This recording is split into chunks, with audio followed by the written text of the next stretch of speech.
Good morning, welcome to Morning Expresso. You're watching Indian Express. I'm Charulata Biswas. Let's begin with the big story of the day. With Indians, mostly students, still stranded in Ukraine, Sumy, Prime Minister Narendra Modi dialed Russian President Vladimir Putin and Ukrainian President Volodymyr Zelenskyy and sought their support for the safe and quick evacuation, sources said. Modi's conversation with Putin, the third since the Russian invasion of Ukraine on February 24th, lasted 50 minutes. He urged the Russian president to hold direct talks with Zelenskyy in addition to the ongoing negotiations between their teams, sources also added.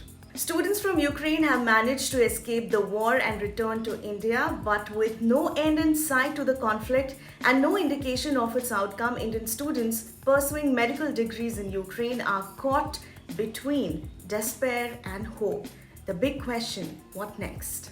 Meanwhile, the financial markets went into turmoil with the stock markets plunging 2.74% and the rupee falling to a record level of 77.01 against the dollar as the price of Brent crude oil rocketed to $139.1 per barrel, its highest level since 2008, before falling to $125.5 per barrel.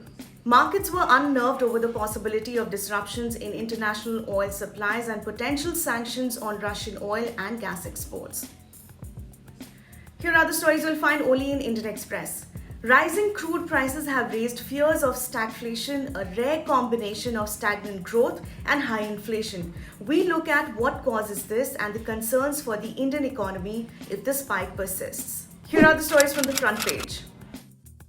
Barring Punjab, the BJP is likely to return to power in 4 states, at least according to most of the exit poll predictions. But there is a possibility of hung houses in Goa and Uttarakhand as the exit polls differed sharply, with some even predicting that Congress would emerge as the single largest party. The headline, however, is from Uttar Pradesh and Punjab, where Yogi Adityanath is expected to return to power, bucking a trend of nearly 4 decades when no party was voted back into power since 1985. In Punjab, most pollsters gave the AAP numbers much ahead of the ruling Congress and the Akali Dal BSP combined. Here are the must-reads. With just days to go before the results of the assembly elections, the Congress party has changed its stance in Goa. The AICC state in charge has said that the party was open to joining forces with anti-BJP parties including AAP and TMC. In UP, Congress's Priyanka Gandhi Vadra and BJP Chief Minister Yogi Adityanath were the busiest campaigners for their parties during the 7-phase elections, clocking 209 and 203 rallies, road shows respectively. Meanwhile, BSP Chief Mayawati addressed only 18 public meetings. The proposed changes in the rules for deputing IAS and IPS officers to the centre has met with pushback from chief ministers like Mamata Banerjee and M.K. Stalin. Liz Matthew looks at similar efforts made by opposition chief ministers several decades ago. The target then was Indira Gandhi's Congress government at the centre. Kumbakonam, which was recently upgraded to a corporation in Tamil Nadu's Tanjavur district, has got its first mayor, K. Sarvanan, a 42-year-old auto rickshaw driver. Seeking to highlight that he is still one among the people, Sarvanan arrived for the oath-taking ceremony riding his auto rickshaw. Almost 4 months into his captainship, skipper Rohit Sharma has laid out his vision after his first test match, developing the team's bench strength across all formats, keeping those on the bench motivated and ready to perform when the opportunity comes. And in today's Delhi Confidential, a video emerged on social media in which students returning from Ukraine are seen purportedly ignoring Tourism and Culture Minister G.